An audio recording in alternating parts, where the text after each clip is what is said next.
Bem, estamos de volta para o nosso segundo tempo e acho que é... Quem é que estava falando do atenuante? Era você, Janete? Era a Selma, né? Eu vou falar. A Era Selma. Selma. Eu estava comentando, né, da questão assim, que a Janete falou. Claro, cada caso é um caso, né? No caso aí desse pai, existe sempre aquelas considerações, né? São os méritos e os deméritos. O que você fez em vida? Isso vai pesar no processo dele de penas, né? E das provações que ele vai ter como espírito suicida, né? No caso, ele tem, vamos dizer, um mérito, porque a causa do suicídio, embora equivocada, foi num sentido, vamos dizer, nobre, no ponto de vista dele, né? Então, isso vai contar como mérito, né? Embora não justifique o suicídio, nada justifica o suicídio, né? De fato. Não há nada que justifique, né? É o que ele fala. Então, Ele fala exatamente isso, né, Ana? Ele fala que, embora ele tenha tido essa atenuante, o mal é sempre o mal, né? mal é O sempre o mal. suicídio é um ato... Fala, Eu ia, Ana. eu ia falar isso, que eu acho muito importante a gente frisar bem que esse atenuante é bem de leve, né? Que não quer dizer que não vai sofrer, porque é aquela história. Lógico que a gente sempre vai ser atenuado perante a lei divina pelas nossas verdadeiras intenções, né? Mas isso não quer dizer que você vai deixar de sofrer as consequências daquele ato, porque, por exemplo, né, se você perde um braço com a melhor das intenções para salvar a vida de alguém, você não vai deixar de sentir a dor de perder um braço.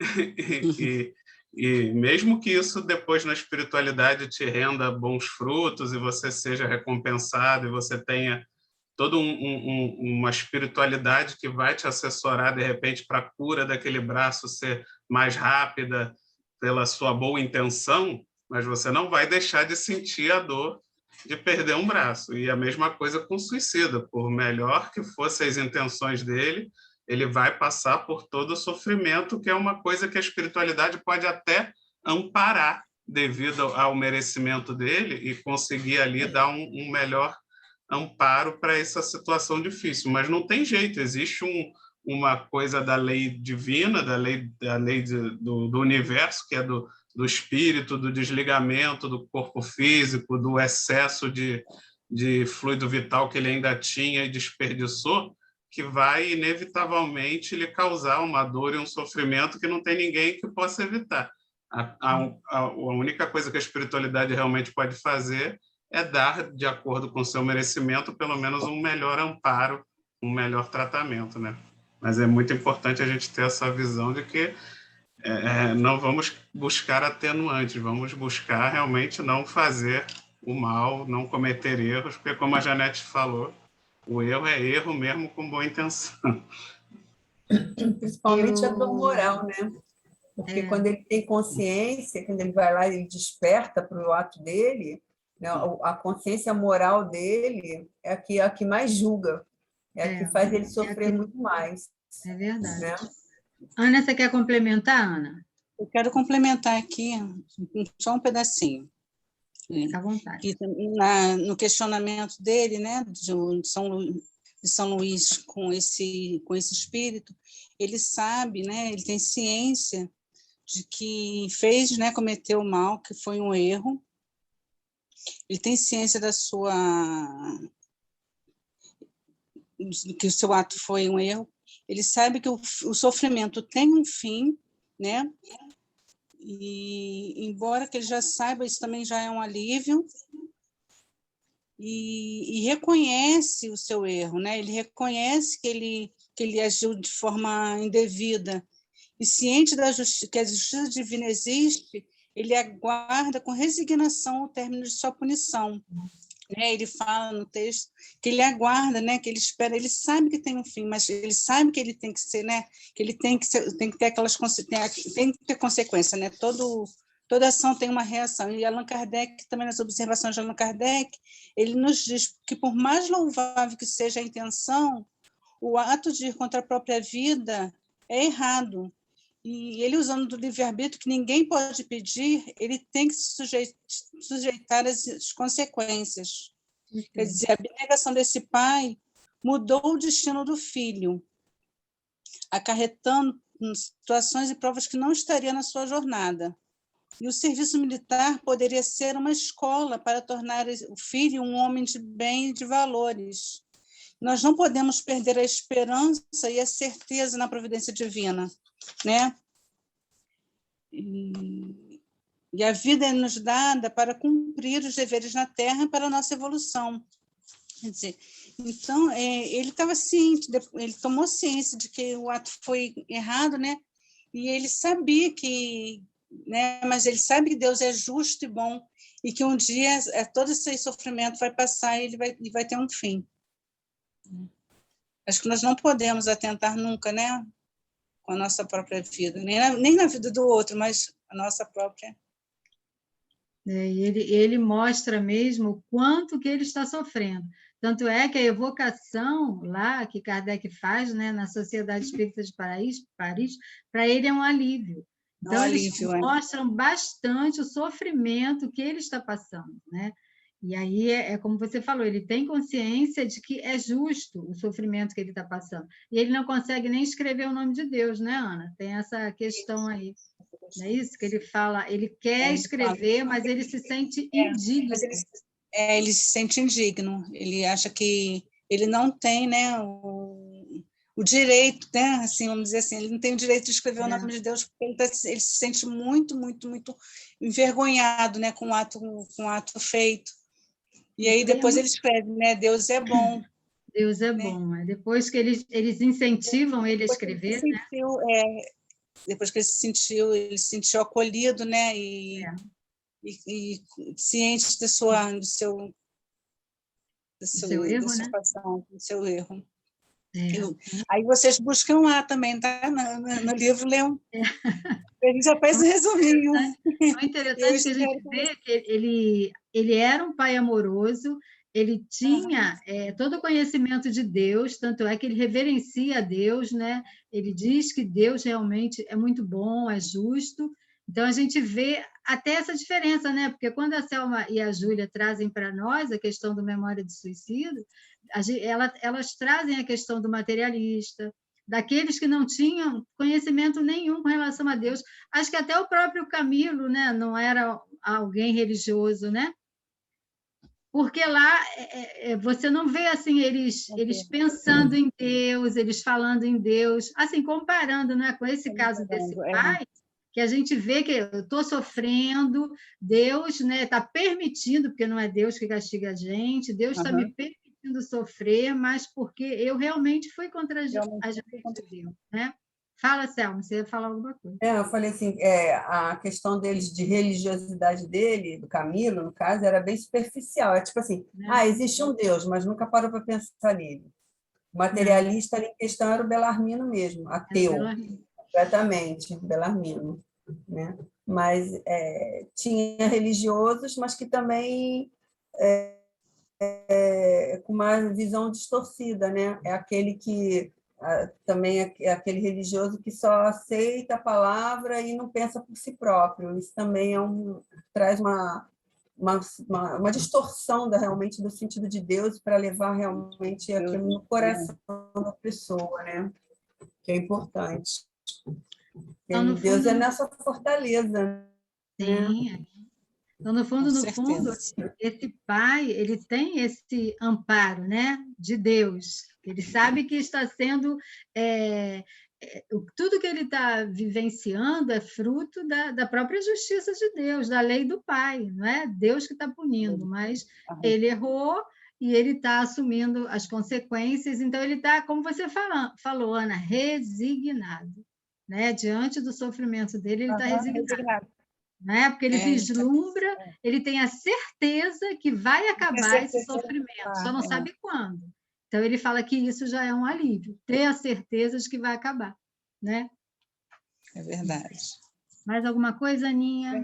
Não, a minha história acabou. Então, vamos comentar outra história.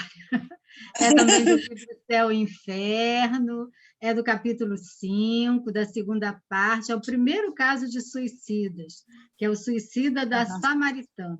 né? Eu andei pesquisando o que era Samaritana, era um local lá que, como se fosse, eu comparei tipo um shopping na época, né? Mal comparando, né? Que tinha várias salas e acredito que o local de banho devia ser uma dessas salas aí, em que esse homem, um homem bem apresentado, bem vestido, vamos dizer assim, de 50 anos, entra nesse local e pede um banho, né? Então, ele vai tomar o seu banho.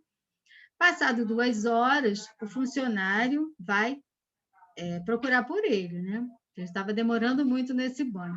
Chegando lá, vê a cena triste do homem que tinha sido degolado, né? Ele cortou, né, o próprio pescoço e estava ali, todo o sangue já tinha se esvaído, ele estava sem vida, né? 6 dias depois desse acontecimento, ele é evocado na Sociedade Espírita de Paris. A gente vê até a questão do tempo, né, do espaço curto de tempo dessas evocações, a gente fica pensando, né? Hoje em dia, né, não é mais assim. Por que acontecia isso na época de Kardec? Porque Kardec estava naquele propósito de escrever a codificação. Então, tudo era feito no sentido de trazer uma informação e ajuda para todos nós, né? Nós sabemos, pelo relato, novamente, tocando no assunto das nossas irmãs, Selma e Júlia, que demora, né? Demora muito para eles serem até socorridos, enquanto eles ficam lá no Vale dos Suicidas. Mas ali, 6 dias depois, Kardec, né, sempre ali naquela Sociedade Parisiense de Estudos Espíritas, tendo a coordenação do líder espiritual, que é o São Luís, que era, né, o líder espiritual, ele é convocado. E aí esse homem, ele vem assim numa condição de muito sofrimento, se sentindo sufocado. Ele pergunta, né, sabe onde você está? E ele diz: dizei-me se vivo, este caixão me sufoca, né? Então, novamente, a questão dos laços, né, do perispírito, que ficam ligados ao corpo físico, como o Vitor falou, o excesso de fluido vital, né? Então, dá todo esse sofrimento. E aí eles perguntam para ele: o que o arrastou ao suicídio? Aí ele responde: morto? Eu? Não, pois habito o meu corpo. Então, ele se sente vivo. Não sabeis como sofro, sufoco-me. Né? Então, a gente está vendo aí o sofrimento desse irmão. Né? Olha o sofrimento que provoca o ato do suicídio. E aí ele ainda fala: se mão compassiva me aniquilasse de vez. Não é? Porque a pessoa parte para o ato de suicídio achando que tudo vai acabar, que a minha dor vai acabar, eu não vou sentir mais nada, o nada, né? Quer dizer, eu não vou saber mais nada, eu vou desaparecer, eu não vou existir mais.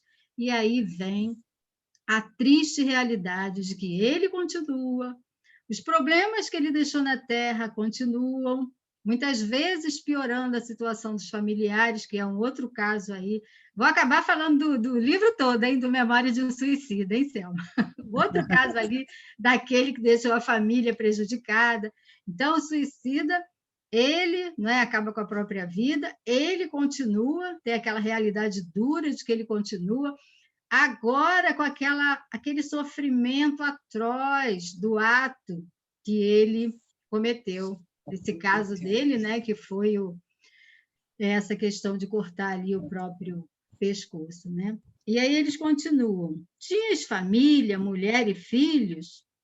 E ele responde assim: estava abandonado, ninguém me amava. E que fizeste para que ninguém vos amasse? E aí ele responde uma coisa que é muito importante para a gente refletir.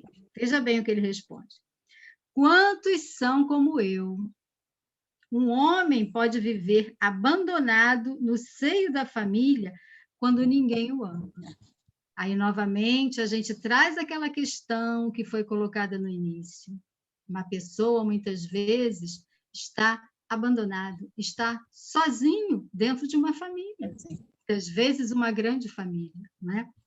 Então, ele se sentia não amado, ele se sentia abandonado, dá para perceber aqui que ele entrou numa depressão, e ele preferiu sair pela porta falsa do suicídio, não é?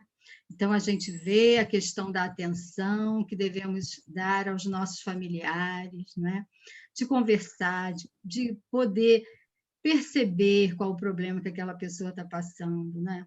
Ele não precisava ter se matado, ele poderia ter se aproximado da família, mas aí entra a questão, né, da condição de cada um, né? Ele devia estar se sentindo tão triste, tão deprimido, que, logicamente, ele não havia o Setembro Amarelo, né, naquela época, não havia essa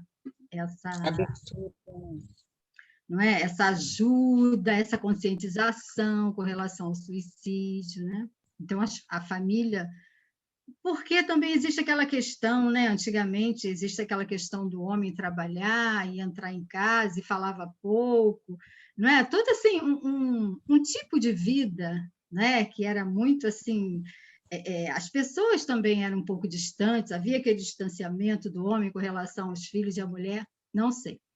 Mas o ponto é que esse nosso irmão entrou nessa questão de depressão e aí ele estava sofrendo. E ele também foi aliviado. Quando ele foi evocado, ele também sentiu esse alívio.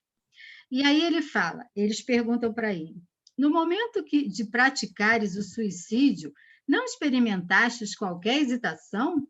E ele fala, ansiava pela morte, esperava repousar.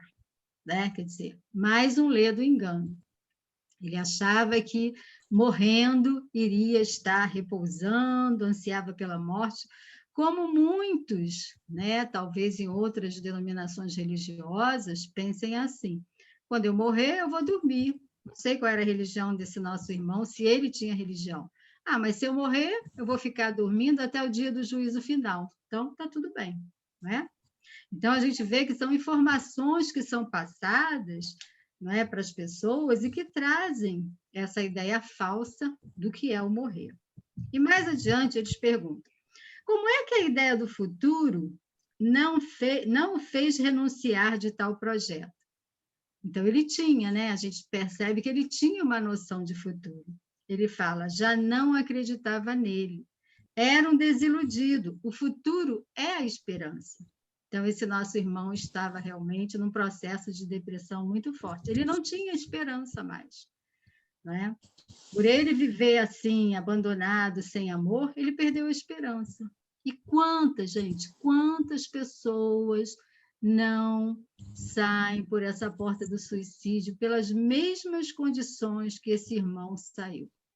Lá em 1858. E hoje, com certeza, muitas e muitas pessoas continuam tirando a própria vida por esse motivo. Pela indiferença, pela frieza dos familiares, por não se querer mais conversar. E hoje em dia, mais com a agravante da questão do celular, né? Que as pessoas estão na mesa, cada uma com seu celular. Quando saem, muitas vezes, para fazer um lanche, cada um no celular, as pessoas não conversam. As pessoas vivem distantes, né? Se tornando verdadeiros estranhos dentro da mesma família. Né? Cabe pensar. E aí ele continua. Que reflexões vos ocorreram ao sentirdes a extinção da vida? E ele fala, não refleti, apenas senti, mas minha vida não se extinguiu, minha alma está ligada ao corpo, sinto os vermes a me corroerem. Tem coisa pior, gente? Acho que a gente não consegue nem imaginar o que é isso. Sentir os vermes me corroerem. E aí, nesse ponto, é que eu quero comparar com aquele caso que a Aninha trouxe. Esse senhor não estava com essas sensações do verme estar ali corroendo, né? Apesar dele estar em profundo sofrimento. É aí que a gente vê, quando o São Luís fala que a pena maior, ele fala aqui, o suicídio mais severamente punido é o resultante do desespero com vistas a livrar-se o homem das misérias da vida. Misérias que são, ao mesmo tempo, provas e expiações. Fugir delas é recuar diante a tarefa aceita e, às vezes, ante a missão que se deveria cumprir. Então, apesar de todas as dificuldades, de todas as dores que se passa em um relacionamento, né? Seja lá de que forma for, mas nós temos as nossas pequenas missões na vida. Nós temos tarefas, nós temos uma programação que a gente combinou lá em cima com os nossos mentores, com os nossos espíritos queridos e amigos. Então, se a gente está aqui passando por dificuldade, eles sabem que nós temos condições de vencer essas dificuldades. Não é isso que eles nos ensinam? Não é a dor que muitas vezes impulsiona a gente para frente, através da nossa pouca condição evolutiva? Não falam, tem até um ditado que fala, né? Eu só vou para frente quando eu levo uma topada. Mas não é. A gente, na nossa condição, a gente precisa. Não deveria, mas ainda é dessa forma que a gente consegue crescer e andar para cima, né? Para evolução. Através da dor, do sofrimento, né? Nós sabemos que as relações humanas nem sempre são fáceis de ser vividas. Mas, o que a gente aprende na doutrina? Que são essas dificuldades é que nos farão crescer, através da compreensão pelo outro. É aí, através de uma pessoa difícil, até como foi estudado hoje no Evangelho, né, a questão do ódio, nós precisamos estar compreendendo o outro que me contraria, o outro que me aborrece, né? E nós temos que parar de ficar assim, essa questão da indiferença, né? Muitas vezes o outro está se distanciando, o outro já não fala mais comigo, aí eu, por minha vez, também vou ficar no meu canto. Alguém tem que tomar a atitude de conversar, não é? É por isso que as pessoas se distanciam. Um fica bicudo de um lado e o outro fica bicudo do outro. Alguém tem que tomar a iniciativa de chegar. O que está vendo? Por que você está assim? Vamos conversar? Não é? É a falta de diálogo. Que sejamos nós a quebrar o gelo. Não é? É assim que a gente vai desenvolvendo a humildade, não é? A simplicidade. E, mais uma vez, a gente cai em cima de quê, gente? Do orgulho. O orgulho acaba nos distanciando. Então, como o João falou no começo aí, que às vezes são motivos tolos. Claro que muitas vezes a dor daquele que se matou é muito intensa, mas se você analisar, você acha, a pessoa se matou muitas vezes porque desmanchou com o namorado, o outro porque perdeu o emprego, né? Quantas pessoas se matam porque perdem o emprego? Tudo bem que isso vai acarretar uma série de coisas, né? Perder o seu emprego, como aconteceu há uns anos atrás, que nós sabemos, acredito que todos vocês, de um senhor que se matou, claro, primeiro matou a mulher, os filhos, depois se matou, porque tinha perdido tudo aquilo, né? Vivia num patamar, né, muito bem, no patamar financeiro muito bem, como ele foi alguma coisa no sentido de falência, de perder tudo isso, em que ele teria que viver de uma forma mais simples, mais humilde, mas ele não conseguiu. Então, ele mata a mulher, o filho e se mata. Quer dizer, além de você tirar a sua própria vida, você ainda tira o direito da outra pessoa de querer continuar, de querer batalhar, não é? Então, é preciso que a gente perceba dos desafios da nossa vida, isso a gente fala querendo que as pessoas que estão passando por dificuldades muito grandes possam estar refletindo com relação a essas informações que a doutrina espírita traz para nós.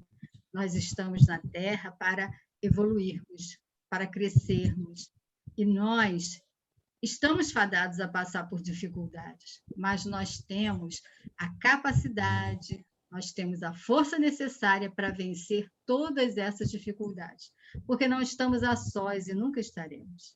Nós temos a Deus, nós temos a Jesus, nós temos os nossos protetores espirituais e temos amigos encarnados que nós podemos recorrer. Já que existe o Zap, a internet, vamos utilizar para a gente, né, estar falando com o outro. Me ajuda, fulano, eu estou passando por dificuldade, estou precisando conversar, não é? E que estejamos sempre à disposição para conversar, para acolher, para acalentar aquele que está sofrendo. Mas é preciso também que a gente se deixe acalentar, que a gente se deixe cuidar, não é? Então, é isso que eu tinha para falar. Vamos lá, meninos e meninas. Fala, Rony. Ouvir também é uma caridade, né, Janete? E como é, João? E como é? Isso aí é outra questão que essa psicóloga que eu ouvi, eu estava ouvindo o vídeo dela, ela fala isso, João, que a gente tem que aprender a ouvir, a emprestar o nosso ouvido, a doar um pouco do nosso tempo, que a gente vive numa correria tão grande, né, desenfreada, que a gente acaba não dando um tempinho para aquela pessoa que muitas vezes liga querendo falar, ai, não, peraí que eu estou ocupada, não posso falar com você, falo depois. Não é? Eu ouvi o relato de uma amiga que ela passou por uma menina, ela estava sentada na calçada, ela sentiu vontade de sentar e conversar com aquela menina, mas não conversou. E aquela menina se suicidou, né? Outro caso em que a pessoa chega, a porta do vizinho está aberta, você vê o vizinho, sabe que ele está passando por determinado problema, amanhã eu falo com ele, a pessoa se suicidou. Não é? Então, que nós possamos, não é que aquela pessoa tenha sido culpada pela outra ter se suicidado, lógico que não, cada um é responsável pelo seu ato, mas que a gente esteja assim com um olhar atento, não é? De conversar, de tentar falar algo com aquela pessoa que está passando por necessidade. Né? Então, João, isso é muito importante. A gente acha muitas vezes que a gente perde tempo ouvindo alguém. Não é? Mas a gente vive aqui para a gente se ajudar, para a gente se doar. E, mais uma vez, a gente cai na questão de combater o egoísmo, porque a gente é muito mais feliz quando a gente se doa, quando a gente ajuda o outro. E tantas vezes a gente está passando por problemas tão complicados, mas quando a gente para ajudar uma outra pessoa, quando a gente volta para pensar no nosso problema, já não está tão grande assim. Você já vem com a satisfação de ter ajudado alguém, que é assim, é uma alegria, uma satisfação que não tem preço, né? A questão de você ajudar, seja através de uma ajuda material, seja através de uma vida, de uma caridade moral, né? Que é o ouvido, como você está falando, né? Muitas vezes, uma vez eu fiquei ouvindo uma pessoa 3 horas num shopping, ela precisava conversar e nós fomos. 3 horas nós ficamos conversando, né? E uma outra vez fui eu que precisei falar e todo aquele tempo também me ouviu, não é? Então, essa tem que ser a diferença, né? Como Jesus fala, né? A gente tem que estar indo ao encontro do próximo. O próximo tem que ser a nossa prioridade. Por enquanto, a nossa prioridade ainda somos nós próprios, mas a gente tem que colocar o outro como nossa prioridade. E isso traz para a gente uma satisfação e uma felicidade muito grande, né? Nessa questão de relacionamento. Eu me lembrei de um palestrante que ele falou assim, a gente, quando casa, a gente casa querendo que o outro me faça feliz, né? E aí os casamentos acabam, né? Porque o tempo todo você está querendo que o outro te faça feliz. E não está se empenhando em fazer o outro feliz. Na verdade, você tem que ir, lógico, né? Tem que receber, mas que a sua vontade de fazer o outro feliz vá em primeiro lugar. Seja a prioridade. Naturalmente, a gente é feliz, né? Vendo o outro ser feliz. Uhum. Janete, o Criador usa as criaturas, né? Para poder ajudar, né? As outras criaturas, né? Através de... Né, que você falou assim, que a gente emprestar os ouvidos, né, para ir para os outros, ou seguir, né, naquele momento do instinto de que a pessoa sentiu de parar para conversar e não parou, tá lá, olha, né, a espiritualidade se manifestando para tentar ajudar aquele irmão. Então, ela nos utiliza para esse intuito, né? Só que a gente está tão desconectado, né, da nossa parte espiritual, que não se percebe quando eles estão tentando falar conosco, né? E dar esses avisos, né, para ajudar. A gente tem que estar ligado nisso também, né? No nosso dia a dia. Perfeito. São essas inspirações, intuições que eles colocam, né, na gente para que a gente seja realmente esse instrumento, né? Exato. Muito legal. Muito bem, bem lembrado. Para isso que existe o atendimento fraterno, né? Também nas casas espíritas, Acho que tem outras, na igreja tem o confessionário, não é?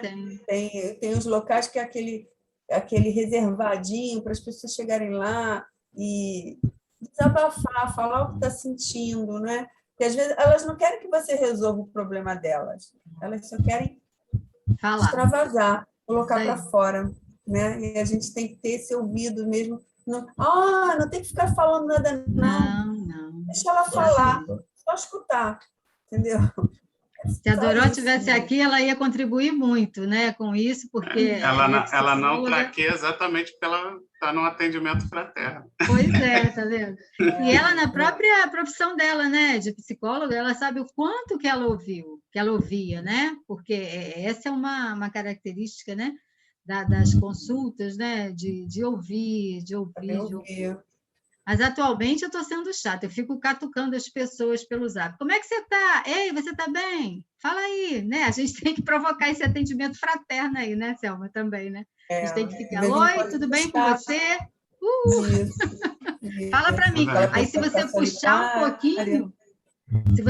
um pouquinho, a pessoa vai falando. Ainda mais nessa pandemia, né? Porque quando a gente não estava na pandemia, a gente mal ou bem estava ali vendo as pessoas pelo menos 2 vezes na semana e você conseguia perceber melhor se a pessoa estava mais para baixo ou não. Agora, na pandemia, a gente não sabe, né? É mais difícil. Quando eu vejo... Vocês sabem que eu sou chata, né? Eu sou aquela que dou bom dia todo dia, eu sei que eu sou grudenta. E aí, o que acontece? Eu sei. Aí, o que acontece? Se você não der bom dia para mim, eu vou ficar preocupado.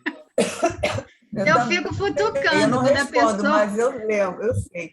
Quando a pessoa fica muito tempo assim, que eu sei que a pessoa costuma conversar, falar... Não, é uma característica da Selma. Muitas pessoas são assim, eu respeito, lógico, né?